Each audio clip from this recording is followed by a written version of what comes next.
आज की कहानी का टॉपिक है भाग्य और बुद्धि। देखिए, भाग्य से मिलना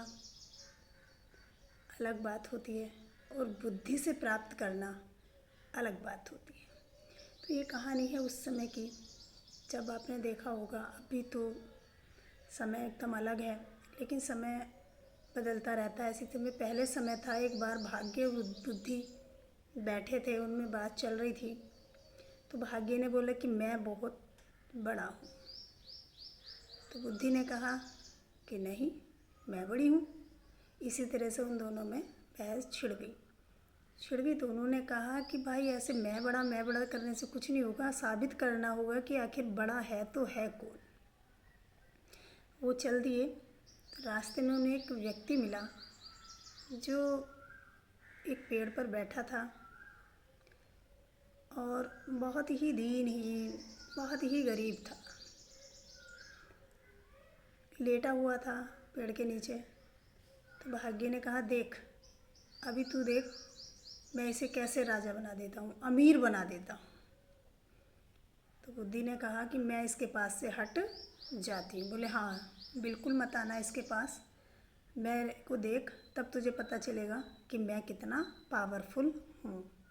तो उसी रास्ते से नाई और पंडित जा रहे थे। पहले क्या होता था कि जो बेटियों की शादी होती थी, उनके लिए वर, जो बड़े बड़े लोग होते थे, जमींदार लोग, राजा लोग, तो उनके लिए वर कौन ढूंढते थे? नाई और पंडित। अच्छे अच्छे रिश्ते वो लेके आते थे। तो वो जब जा रहे थे तो उसी आसपास के गांव में एक जमींदार था बहुत, उसकी एक लड़की थी अकेली। तो उन्हें जिम्मेदारी दी गई थी कि इस बेटी के लिए एक योग्य वर ढूंढे। अब वो जिसको भी लेके आते, वो बेटी कभी पिता कानून निकाल देते, फेल कर देते। उन्हें बड़ा गुस्सा आता। तो उसने कहा कि वो बड़े झुंझुलाए हुए कि चलो इन्हें सबक सिखाते हैं। तो वो पड़ा हुआ था, लेटा हुआ ऐसे ही। उसने कहा, क्यों ना इसे तैयार करके ले चलते हैं। अब भाग्य उसके साथ था, तो वो उन्होंने कहा, तुम हमारे साथ चलोगे? उसने कहा, हाँ।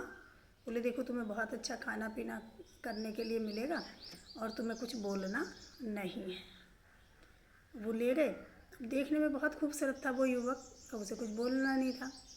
तो जब वहाँ गए तो वो लड़का बड़ा सुंदर था। उसने कहा कि जी, ये बहुत अच्छे हैं और एक अच्छे परिवार से बिलोंग करते हैं और इनका जो परिवार है किसी कारणवश ख़त्म हो गया, भैया अकेले रहते हैं, इनके कोई नहीं है।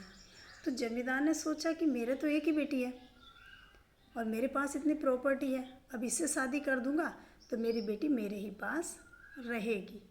अब उससे उसकी शादी करा दी गई। भाग्य ने उसका साथ दिया और वो जमींदार का बन गया। उसे नाना प्रकार के व्यंजन मिलने लगे, हर तरह से वो सुखपूर्वक जीवन बिताने लगा। अब चूँकि बुद्धि नहीं थी तो आए दिन उनमें लड़ाई झगड़े होने लगे। तो एक दिन वो अटारी पर अपने महल की घूम रहा था, तो उसने सोचा कि क्यों ना यहाँ से भाग जाऊँ, मुझे यहाँ बहुत ही अच्छा नहीं लगता है, तो क्यों ना मैं यहाँ से भाग जाऊँ। तो जैसे ही उसने ऐसे सोचा कि भागने का रास्ता बोलने के, मैं यहीं से कूद के भाग जाता हूँ। तो दौड़ी दौड़ी बुद्धि भाग्य के पास गई कि देखो भाई, तुम्हारा राजा कूद के मरने वाला है, आत्महत्या करने वाला है। भाग्य ने कहा कि इसे क्या कमी है भाई, सब कुछ है, ये मर क्यों रहा है। तो अब इससे ज़्यादा तो मैं इसे कुछ नहीं दे सकता। बुद्धि ने कहा कि अगर तुम चाहो तो मैं कुछ करूं? कि बोले, कर लो, मैं तो हार गया भाई, अब इसलिए मर जाएगा तो ये तो ख़त्म हो जाएगा। तो जैसे ही वो नीचे को पैर रखने वाला था, बुद्धि तुरंत उसके मस्तिष्क में प्रवेश हुई और उसे बोला, अरे मैं तो नीचे गिर गया तो मर जाऊंगा, ये मैंने सोचा नहीं कि मैं क्या करने जा रहा था। और वो पीछे आ गया। अब चूँकि बुद्धि उसके पास आ चुकी थी तो उसने क्या काम करा, वो नीचे आया। उसने देखा, यार मैं कहाँ भाग रहा हूँ और ये राज सब कुछ ही जो है वो मेरा ही तो है। उसने अपना बुद्धि का प्रयोग करना शुरू किया और उस सब चीज़ों को आगे बढ़ाना शुरू किया और एक जमींदार की तरह ज़िंदगी जीनी शुरू की। तो भाग्य भी बहुत ज़रूरी है। भाग्य से मिलना, ऐसे बहुत सारी चीज़ें हैं, हमने अपने सोशल मीडिया पे भी देखी है कि बहुत भाग्य ने बहुत कुछ दिया, लेकिन बुद्धि ना होने के कारण लोगों ने खो दिया। जैसे सबसे बड़ा जो उदाहरण है उसका, वो है रानू मंडल। धन्यवाद।